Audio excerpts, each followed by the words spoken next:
I was excited. I love fairies and I love fairy tales, so I thought it would be great for us to have that experience here at school. I mean, she's just come so far with starting these ideas of having a charity, stemming from just a simple story that she, you know, wrote about my brother and I, and something to entertain us as we were children. It's really expanded into something, something huge, something really positive and impacting.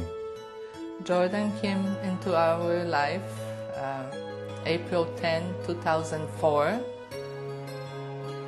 and he was just a really sweet little kid that came to us.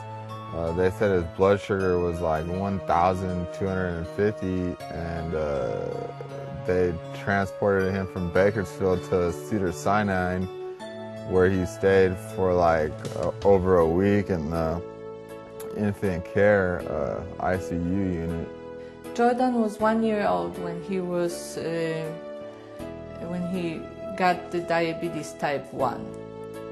And he was in very critical condition at that time because the hospital in Bakersfield did not recognize that he had the diabetes. And those little kids, they're going into those doctor's offices, that's scary. It is. And if there's a book in there that they can read with their mom or dad or their caregiver, and they can get some encouragement and have bravado, then they're going to go in there with a more positive, they're not going to be so scared, and it's going to help the doctor so the doctor can communicate better, because when a child is frightened, they can't listen. But when they're feeling strong and brave, like little Edwin was when he faced that dragon, and the diabetes is their dragon. Yes. Right. And so they need to be able to fight the dragon in their own way, and that's what it's about. It was really her idea to dedicate this book to Jordy's diabetes cause, which was really tickled to all of us. Oh yeah. I read Robin's book even before she got it published, and she told me the whole story behind it, and at the time, like, I had no idea that she was going to even dedicate that book to Jordan. When I actually was gone for a couple months, in December and January, I went home to visit some family for a couple months, and that was when she made her first donation to JDRF of $1,000. And I wasn't able to be here, but luckily somebody filmed it, and so I got to be there vicariously, and really enjoyed watching her do that, but also sad that I wasn't able to be there. I'm Bob Reed. I'm the Executive Director of the Juvenile Diabetes Research Foundation Los Angeles chapter. We're located here in downtown Los Angeles, and we serve families living with type 1 diabetes all throughout a good portion of California, here in the greater Los Angeles area, all the way up the Central Coast to San Luis Obispo, and all the way up the Central Valley to Fresno. I was like pretty proud, actually. You know, it's like a good feeling when, you know, someone who, you know, you just meet, you know, a year later tells you that they're getting a children's book published and that they're dedicating it to your son, and that all the proceeds were going to the JDRF Foundation. I was quite pleased to hear that. So this is little Edwin's triumph. Yeah. Through a small-sized hole in the castle wall, a mouse named Edwin would come to call. He loved to watch the activities of all. In the evenings, folks gathered. Edwin sat at the edge of the castle square. That's when he especially loved to be there. A mutual friend introduced Robin to us. It just seemed like a natural occurrence that, you know, she's a storyteller. She was just so charismatic, just effervescent. So what I want to do is I want to have this big event and blow the doors off California, introducing Little Edwin's Triumph, Fairy Queen Flutterby, presenting monies hopefully at the end of this event, again, to JDRF. Right. So Sure, well, we certainly appreciate that.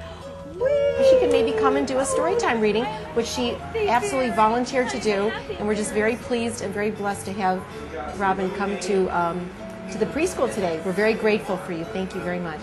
In the beginning, when I started this project, and I really believed that I was only going to be Fairy Queen for about a year. She's always been good with impersonations, with imitations, with just being a character, being entertaining, being, you know, outgoing and vibrant. So she's really like funneled in that energy into this character, into this alter ego. I'm so excited. She's in full costume. She's got her storybook with her. I'm just so proud to have Robin be part of our charity group. She's really put a lot into and, you know, sacrifice a lot just to be able to, you know, convey this message to others and get her views across in a really creative way.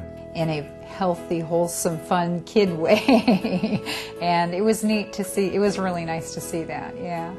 But I think, you know, I secretly wanted to be Tinkerbell when I was a little girl. I think most little girls at a certain age would like to be Tinkerbell. This has actually been the first artist, Jeff Nentrop, who did my illustrations for my first book, for Little Edwin's Triumph.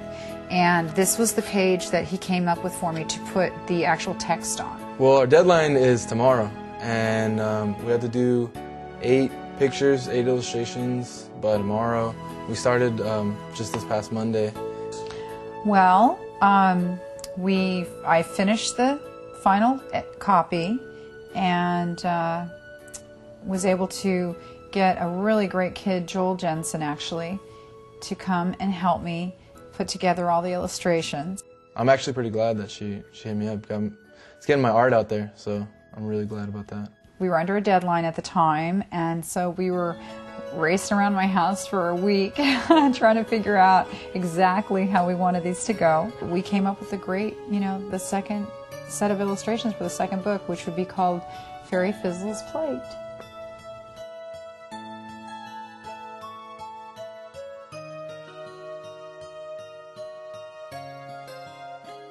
Hi, my name is Fairy Queen Flutterby. You may have heard me reading a charming children's book called Little Edwin's Triumph by Aliece Borakove. I'm here to remind you that November is National Diabetes Awareness Month. I want to encourage you to learn more about diabetes, as well as the research and education efforts of the Juvenile Diabetes Research Foundation. Please log on to jdrf.org, where you can gather information about their mission and work of JDRF. Find out ways you can help in the effort to find a cure for this disease that affects so many children and young adults. Little Edwin's Triumph is not only a book, but it's a charity that gives the net profits of the sale of this book to JDRF in support of its mission to find a cure for juvenile diabetes. Join me, Fairy Queen Flutterby, at www.littleedwinstriumph.com and see how you can help little Edwin so that he may continue to support JDRF. Have an enchanted day.